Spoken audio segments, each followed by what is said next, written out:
you have a choice. You're in prison. You got to make some friends somehow.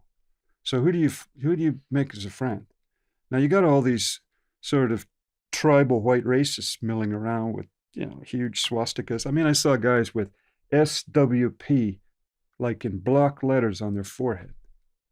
SWP. This is No. this is your history lesson. Supreme White Power. Okay. White power down the back Yeah. arms, swastika here where the Germans' uniforms used to have it, SS runes on the neck. Yeah. This AB member who tried to jack me up once had a swastika on his cheekbone right here. Now, if you put a swastika on your cheekbone or supreme white power on your forehead, what kind of future do you think you've got? I mean, Do you think the gang encourages young people to do that? So when they get out, they go a job interview. This just don't stand a chance. well, I mean, you couldn't think of a better way of crippling your chances in life. Yeah.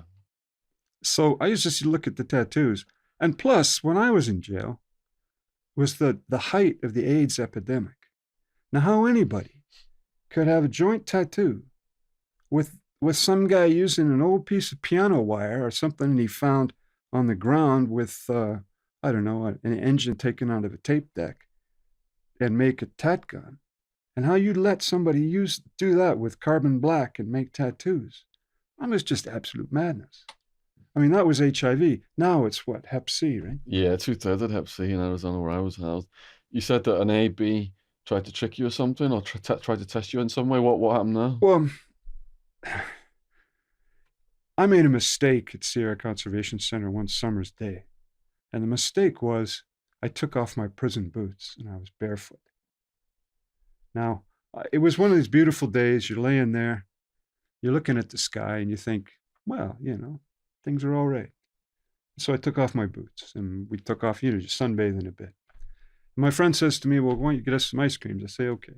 So I go over to the canteen to get some ice creams. And as I'm standing in line, this AB member is behind me and he says, buy me an ice cream, bro. That's all he says. He says, buy me an ice cream, bro. Now, that's the moment of truth in the jail system. It might not sound like much, maybe you could just buy him an ice cream. That'd be fine. He says, buy me an ice cream, bro. And I buy the 2 ice creams and I turn and look at him. And he's just covered with muscles and the tattoos. And the guy looks like a caveman. I mean, he's straight out of the 5th century, a berserker, right? And, I told him, I ain't your bro. And he says, you disrespecting me? And I says, I'm not doing anything with you. And I walked off. And he starts shouting at me, come into the dorm and I'll sort you out, you fucking coward, blah, blah, blah, blah, blah. And I didn't turn my back. I didn't make a move. I just continued walking. But the moment of truth has come, right? Now, so I talked to my friend. I said, you know this guy? He says, yeah, it's Stormer. He was the Vacaville heavyweight champion, no, middleweight champion, I think, boxing. And he tells me a story how he just took this black guy to pieces, right? And I'm thinking, great. Not only is this guy a psycho, but he knows how to fight. But, my friend says, well, look, just wait 2 or 3 hours until he cools down, and then we'll do something. I said, what are we going to do? He says, well, it's too early to get a pipe or something. I said, well, whatever. I'm just going to confront him. And so, about 3 hours later, he's over playing cards with all his, hangers on. And we walk up, and I look him in the eyes, and I tell him, Stormer, I'm ready for the dorm now. Let's go. And he just looks at me, and he says, ain't no thing. Ain't no thing. So it's just a heart check. You strike me then as a bit of a lone wolf. Would you think that is that accurate? My tendency is that way, yeah. Did you make other friends other than your cellmate over this period of time? Well, what finally happened was in San Quentin, I had a job in education as an education clerk. And I'd been laying low. Like, there's rules in San Quentin. If you don't want to get killed, one, don't get involved in the heroin business, right? Don't be fronting drugs to people or owing people. That's one rule. Two, don't be chasing after someone else's punk, right? I mean, that's another one of these. Was a lot of that going on? Well, not a lot, but if somebody was that way inclined and you were trying to, you know, cut his grass, so to speak, well, I mean, that was a problem. But of course, the overriding problem was this race stuff. I mean, that was the height of the race war. So the AB, they made themselves famous because they were the smallest tip, but they would always make the hit. And it got to the point right before I got there where they were just going out every morning and hunting blacks.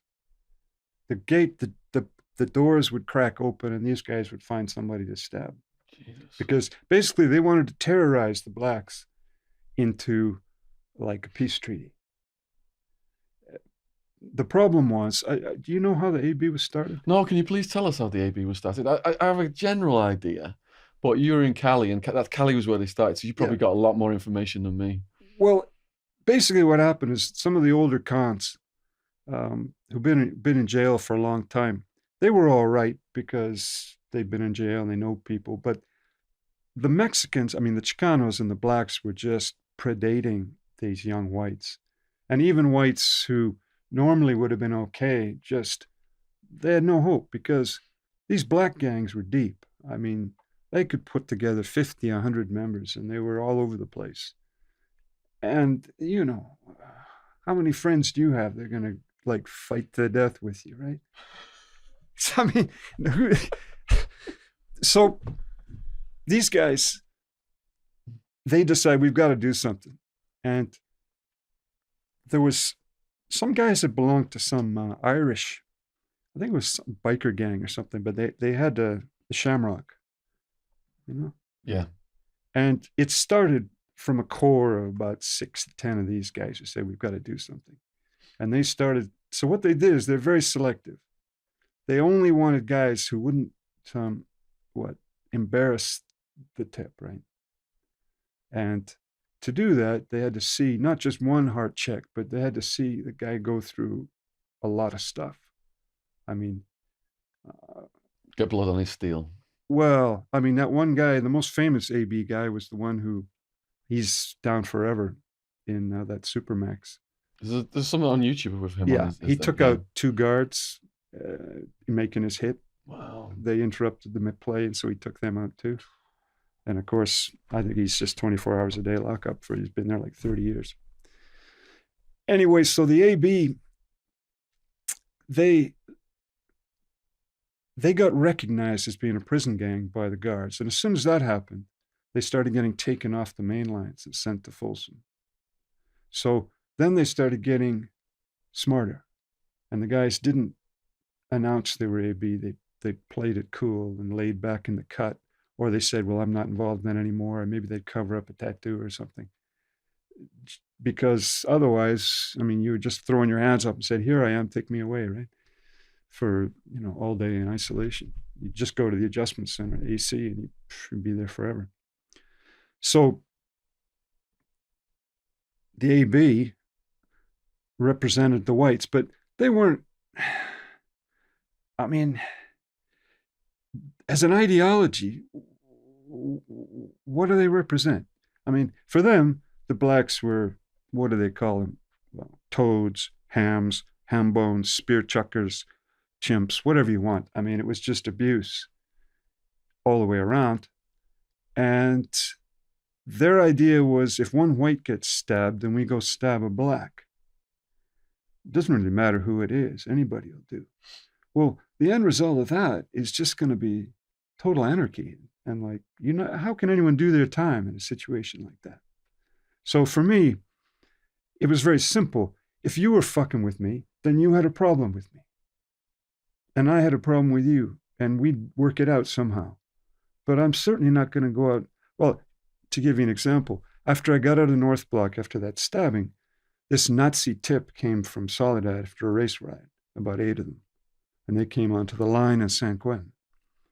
And the word came back to me that they were saying either I had to make a hit on some blacks or I had to check in. that was where it was. And as soon as I heard that, I said, well, we got to do something.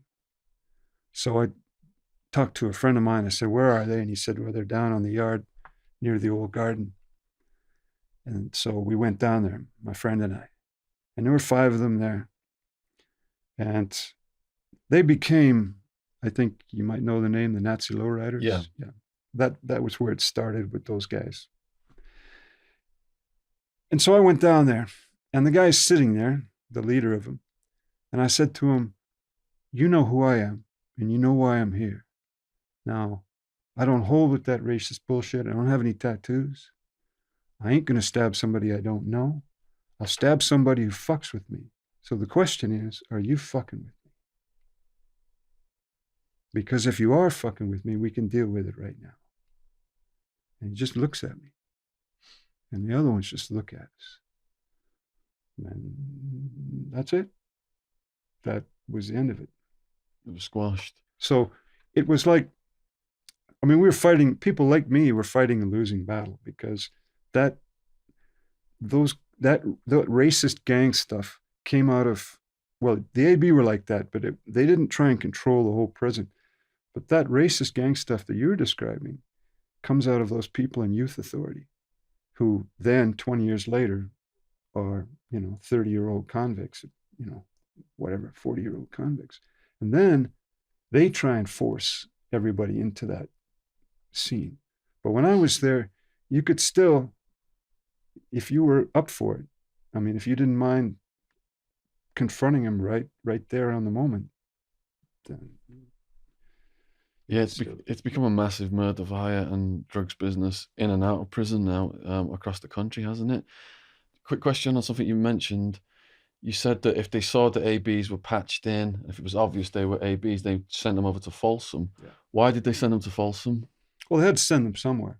Okay. They didn't have Pelican Bay or those, high-tech adjustment centers. So Folsom had an adjustment center. San Quentin had an adjustment center, but there were only so many cells. And if you bag up a whole prison gang, how many guys is that going to be? 50, 100? Where are you going to put them? Yeah. So Folsom is a good choice. You had a man, what was it, Mr. Kane? Yeah, Jamie Morgan Kane. Yeah. Yeah, he said he was at Folsom for a long time, so he certainly probably know more about it. I only was in Folsom one night, so I can't report much about it. Yeah, yeah.